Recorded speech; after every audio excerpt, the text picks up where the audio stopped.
Bonjour chères belles âmes, je suis ravie de vous retrouver aujourd'hui et je me suis sentie appelée à faire ce message important dans cette période de forte chaleur et de canicule que nous vivons sur la France. J'espère que vous vous portez bien, que vous arrivez à gérer cette période avec ces chaleurs, à ralentir un peu et à vous préserver par rapport à ces journées très chaudes. Et justement, j'ai été appelée à vous partager un message par rapport à cette période qu'on vit en ce moment. Et je sentais que je pouvais pas attendre demain, c'était maintenant, donc je prends ce temps qui me semble important pour vous partager les énergies qu'on traverse en cette période particulière. Comme vous le ressentez et on le vit tous, on est dans vraiment une traversée un peu du désert, parce que moi ce qui m'a semblé très similaire à cette canicule, j'avais cette sensation de vivre un vent du Sahara, quoi. C'était le vent chaud, quoi, le vent chaud du désert, le vent chaud du Sahara. Et quand on n'est pas sur des bords de mer ou au niveau du littoral, avec cette possibilité d'avoir un air plus frais marin, on ressent vraiment cette chaleur dans l'air. Et j'ai trouvé ça très étonnant de vivre cette canicule en plus autour du solstice d'été, qui est à un moment où la lumière est à son apogée, et on nous demande de nous mettre à l'intérieur, enfermés quasiment dans le noir. Enfin, vous voyez, c'est un peu paradoxal, et en même temps, ça vient dire quelque chose. Quand on met de la conscience un peu sur les phénomènes, il n'y a jamais de hasard quelque part dans tout ce qu'on traverse. Et ça fait déjà quelque temps que pour ma part, dans mon intériorité, dans ce que je ressens, dans l'humanité, dans ce qu'on vit, qu'on est dans une ère très mentale. Une ère où, avec tout ce qui se passe dans l'accélération des technologies, des réseaux sociaux, de l'intelligence artificielle, on est encore ultra, méga sollicité au niveau du mental. Et en fait, c'est simple en fait. Comment ça se passe quand une machine commence à trop tourner, eh bien, elle se met en mode surchauffe. Et s'il n'y a pas un mode d'évacuation, s'il n'y a pas un mode de ralentissement ou simplement de stop, quoi, de calme, d'arrêt, eh bien, la machine, elle crame, quoi. Eh bien, en fait, en métaphore et un peu en comparaison à ça, moi, ce qu'on m'a montré et ce que je ressens et qui est simplement le début de cette ère dans laquelle nous rentrons, il y a l'idée que nous sommes tous dans une phase de surchauffe, dans une phase de saturation mentale. Parce que on ne prend plus le temps de se mettre en pause, en arrêt. Moi, je prends conscience simplement en ressentant les énergies globales de cette saturation et de cette comment je pourrais dire, de cette saturation, de cette surchauffe, de ces énergies électriques. Ça fait quelque temps, j'en parlais à des amis en disant mais je sens cette électricité dans l'air, cette tension. Et en fait, je pense sincèrement qu'elle est due à cette surchauffe mentale. Nous sommes quand même un corps qui a besoin d'exulter. On a besoin au niveau de la chaleur de se réguler. Et bon nombre de personnes en arrivent à un point où elles n'arrivent plus à redescendre au niveau de leur système nerveux, au niveau du système parasympathique. Il y a quelque chose qui n'arrive plus à se reposer, c'est-à-dire à retrouver des moments où on ne fait plus rien, des moments où le corps se repose, le mental se repose, et du coup, qu'est-ce qui se passe ? En fait, jour comme nuit, quasiment, il y a un effet de surtension, quoi. Et moi, ce que mes guides m'ont montré, et ce qu'ils m'ont transmis, en fait, ce que je ressens dans la canalisation vraiment du plan, vraiment du plan supérieur, c'est une alerte, en fait. C'est-à-dire que ces alertes rouges, canicules qu'on peut voir, c'est une alerte au corps, en fait. Et c'est à quel moment, si on ne prend pas conscience par les événements extérieurs qu'on est fortement invité à ralentir, à se reposer, à faire des temps vraiment de calme, d'arrêter d'être sur les réseaux, d'arrêter d'être sur le téléphone, sur un ordinateur, sur les écrans, et de pouvoir retourner dans une vie avec des plages où on peut faire des siestes, peut-être faire des activités vraiment beaucoup plus calmes, ou revenir à de la lecture, ou voilà, des choses qui permettent de se déposer. Je ne sais pas si vous ressentez ces énergies, je ne sais pas si vous les vivez, mais en tout cas, de ce qui m'est transmis, prenez ce message comme quelque chose de très important. Parce que dans l'ère vraiment dans laquelle nous rentrons là, et qui va durer, on est invité à faire autrement et à ne pas se laisser emporter par cette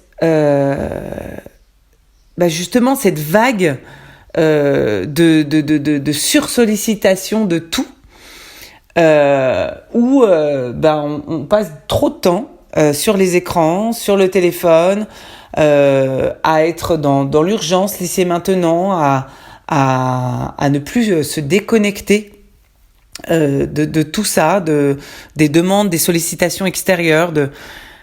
Et en fait, c'est aussi une des raisons qui fait que beaucoup de gens, en dehors de la chaleur, n'arrivent pas à dormir ou à s'endormir. Parce que y a l'état de veille n'a pas été activé durant la journée. Donc, moi, je vous fais que passer ce message. Après, il ne tient qu'à chacun dans sa responsabilité et sa prise en charge. Et même vis-à-vis des enfants, sincèrement, j'invite aussi pour que les enfants qui peuvent passer beaucoup de temps devant les écrans, qui peuvent être aussi parfois trop sursollicités par rapport à ça, enfants comme ados, puissent retrouver des espaces, de profiter par exemple de faire des jeux d'eau, d'aller à la piscine, de faire des activités plus calmes, de se retrouver dans des espaces différents. Eh bien, en tout cas, si vous le ressentez, essayez de voir comment vous vous sentez dans votre corps durant la journée. Quand vous sentez que là vraiment, vous savez, c'est cette sensation de surchauffe, de surtension, d'électricité, comment vous pourriez redescendre tout ce qui est pareil, on parlait d'écran, mais tout ce qui est boisson énergisante, excitante, que ce soit la café, ces boissons à base de caféine, théine, enfin tous ces nouvelles boissons énergisantes qui existent, c'est un message contre-indiqué au corps qu'on envoie quand on veut, quand on ressent que le corps a du mal, il envoie un signal pour dire stop, là j'ai juste besoin de me reposer. Donc l'idée, quand on le peut, c'est d'éviter de remettre une surcharge, de remettre un excitant qui va faire l'effet inverse en fait, et qui va remettre en surtension et en surchauffe le corps, là où on demande plutôt d'aller chercher des méthodes pour revenir dans le calme, la respiration, la détente.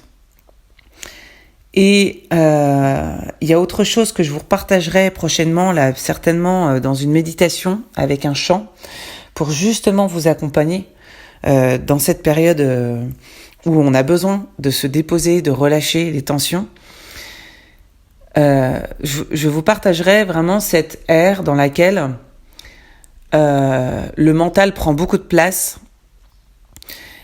Et il y a cette idée de pouvoir réussir à déposer le mental pour le laisser conjuguer, collaborer avec avec notre moi supérieur, c'est-à-dire avec quelque chose de beaucoup plus grand, pour se mettre au service d'eux. Et pour mieux vivre, je pense, les mois et les années que nous allons vivre là, qui vraiment s'annoncent, je partagerai justement l'importance que le mental a sa place, mais il a une fonction aussi dans cette forme d'individualité, dans ce que nous vivons, traversons dans notre ère humaine actuelle. Il a pour but de venir collaborer et travailler en équipe avec notre âme, notre moi supérieur. Et c'est tout le chemin, moi en tout cas, que j'essaie d'entreprendre avec les gens autour de moi, dans ce que je suis amenée à transmettre, de pouvoir dépasser cette sphère juste de l'identité, de l'ego, pour que ce mental puisse vraiment œuvrer avec l'âme au service de plus grand. Et on est vraiment dans cette phase-là, mais si le mental est mal dirigé et que l'ego s'en empare systématiquement, on va à coup sûr vers des périodes assez compliquées. Et je pense que c'est vraiment l'enjeu, c'est ce qu'on me montre, c'est l'enjeu du moment sur la Terre. C'est comment on va réussir à mettre ce mental qui est très sollicité au service de quelque chose de plus grand et plus au service de notre ego. Et quand on va dépasser cette strate, quand on va réussir avec le temps, ça ne se fera pas du jour au lendemain, mais à comprendre qu'on n'est pas que ce petit jeu, ce petit moi qui œuvre sur la terre, mais qu'on est une âme qui vient œuvrer au service de Dieu, au service de la lumière, au service du grand tout, de l'univers, eh bien, il y a quelque chose qui prend place, et ce mental, il a une autre fonction. Mais si on reste dans ce petit jeu, dans cet ego, le mental peut, justement, comme je vous l'évoquais, peut être en surchauffe. Et c'est là, je dirais, le danger, entre guillemets, et le risque pour l'humanité. C'est que je pense que, en tout cas, on aura ce qu'on aura créé. C'est-à-dire que c'est, encore une fois, qu'est-ce qu'on fait de tout ça et comment on décide d'œuvrer et comment on décide d'orienter tout ça. Et on aura le résultat de ce qu'on aura fait, en fait, tout simplement. C'est vraiment encore une histoire du karma et de la roue qui tourne, et c'est le résultat de nos actions, en fait. Donc, tout ça, ça prend du temps. C'est déjà d'être en conscience, dans un détachement de à quel moment on se rend compte qu'on œuvre que pour notre petit moi, ou à un moment on œuvre pour le grand moi et pour quelque chose de plus grand, au service vraiment d'un grand tout. Eh bien, c'est la transition qu'on est en train de vivre, et c'est ce vers quoi je vous amènerai avec mes compréhensions personnelles et puis mes outils que sont la voix, le chant, la méditation, pour justement aller vers des vibrations qui décrochent, qui détachent du mental, en tout cas de ce petit moi, pour aller toucher vers des sphères où on peut tous y aller, on y a tous accès. Sachez-le, il n'y a pas... il y a pas de... Comment dire ? On est né de cette source. L'idée, c'est juste de pouvoir s'y reconnecter le plus possible, le plus souvent possible dans nos journées, dans notre quotidien, pour prendre conscience justement que on est relié à ça et que on peut y avoir accès dès qu'on met cette conscience dessus, dès qu'on décide de servir et de tout donner et d'œuvrer pour ça. Mais c'est vraiment un chemin d'ouverture par rapport à ça, de conscience, et ouais, c'est vraiment de la conscience, quoi. C'est s'observer et comment j'agis à partir de mon petit moi ou de mon moi supérieur dans mon quotidien.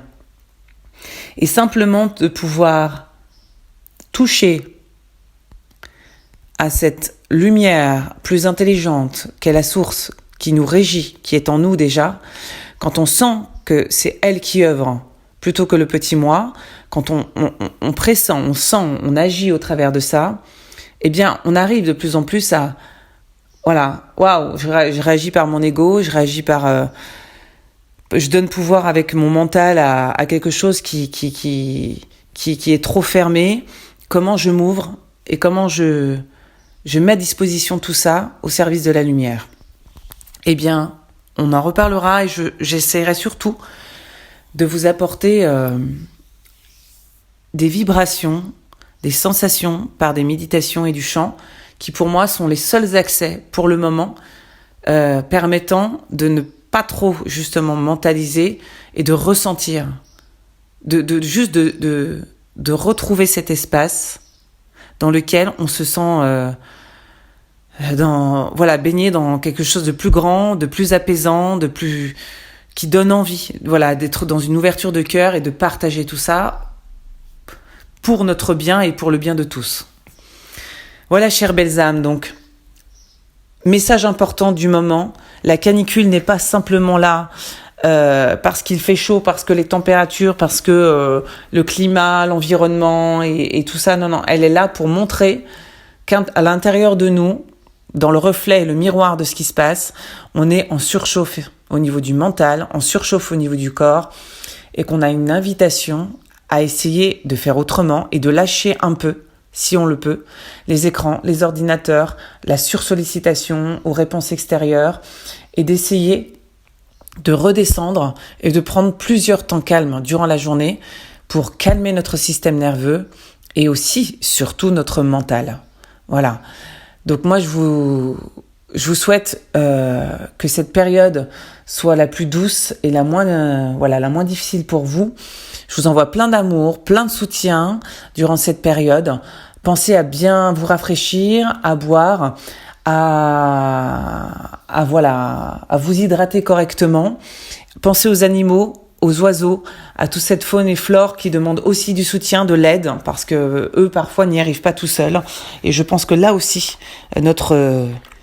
notre moi supérieur a besoin d'être là pour le monde. Donc n'hésitez pas à œuvrer comme vous le pouvez à votre manière pour essayer aussi d'aider les personnes, les animaux, qui sont dans le besoin actuellement. Je vous embrasse très très très fort. Je vous dis à tout bientôt pour un nouveau partage et je souhaite une méditation et un chant pour vous accompagner dans cette période. À tout bientôt. Prenez soin de vous. Ciao ciao.